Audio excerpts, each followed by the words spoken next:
eu converso agora com Gustavo Loyola. Ele é ex-presidente do Banco Central e vai nos ajudar a entender um pouco dessas consequências da guerra na economia. Professor Gustavo, obrigado pela sua participação no nosso CNN Prime Time. Boa noite. O presidente americano Joe Biden disse que as pesadas sanções à Rússia anunciadas por diversos países, elas demoram para surtir efeito. Quando, de fato, a Rússia começaria a ser impactada, especialmente nessa imposição que foi feita pelos americanos de que a Rússia não vai negociar mais em dólar, em euro, em libra ou em iene, e até em rublo ia ser prejudicada também? Bom, boa noite. É verdade, essas sanções econômicas, elas demoram a surtir efeito, né? Principalmente no caso da Rússia, porque antes de atacar a Ucrânia, o Putin se preparou, né? Então, o Banco Central russo acumulou reservas, matérias-primas provavelmente também, né? Produtos de tecnologia, etc.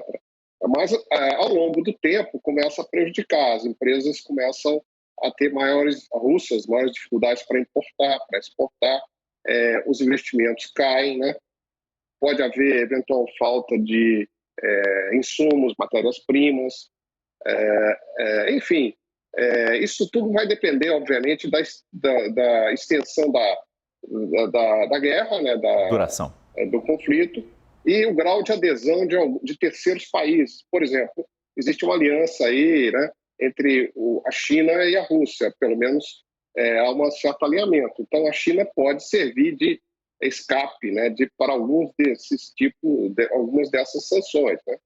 E, enfim, isso tudo vai depender exatamente da duração do conflito e da atitude de terceiros países que podem eventualmente furar esse bloqueio, né, vamos dizer assim. Sim, compreensível.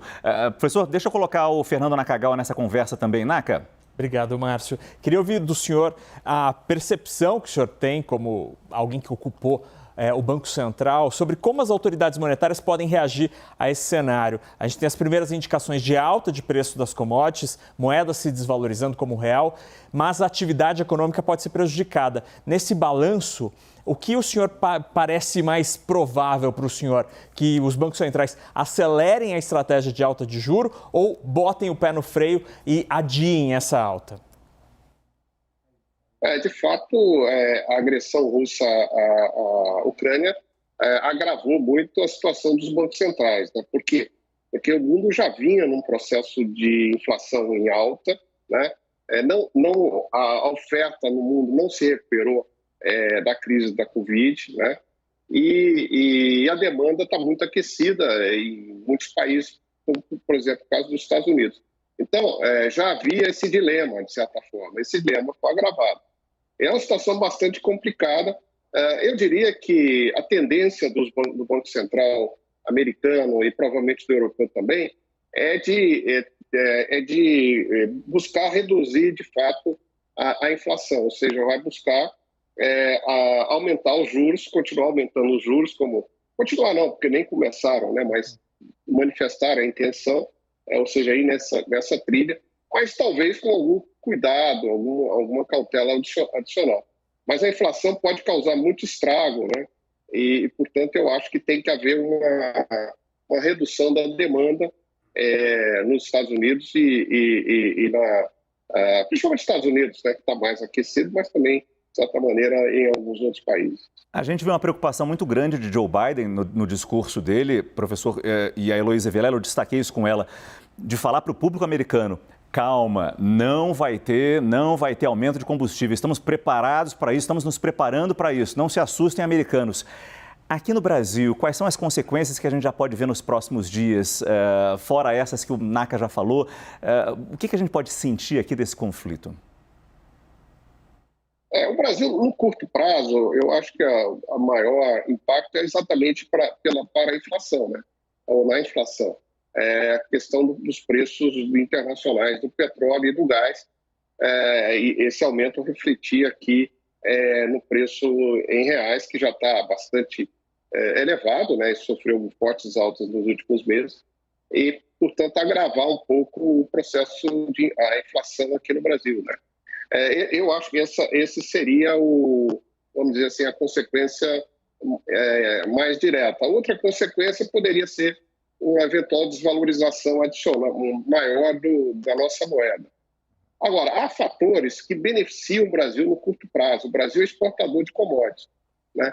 E o preço das commodities tende a subir, né, nessas crises. E isso ajuda a reduzir o risco do Brasil. Quer dizer, o Brasil não é visto como um país tão fortemente atingido, porque tem esse lado, vamos dizer assim, mais favorável, né?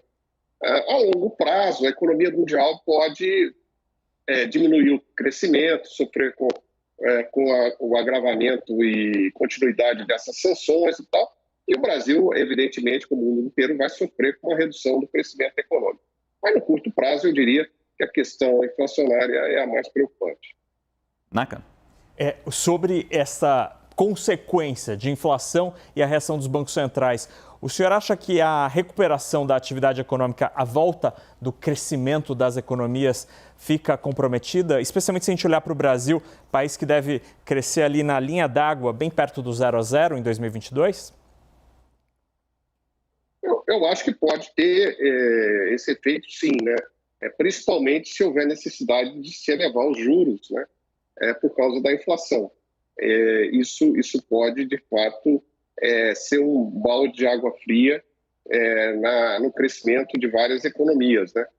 Principalmente o Brasil, por exemplo, que já tinha uma previsão de crescimento bastante anêmica para esse ano de 2022, né? Por outro lado, como eu disse anteriormente, tudo vai depender da duração desse conflito.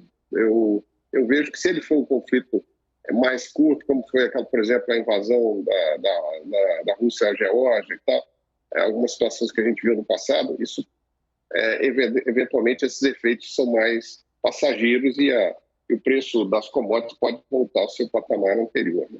Gustavo Loyola, ex-presidente do Banco Central, nos ajudando a entender os impactos na economia, no Brasil e no mundo, dessa guerra deflagrada hoje, ou melhor, ontem à noite, no horário de Brasília, pela Rússia, na Ucrânia.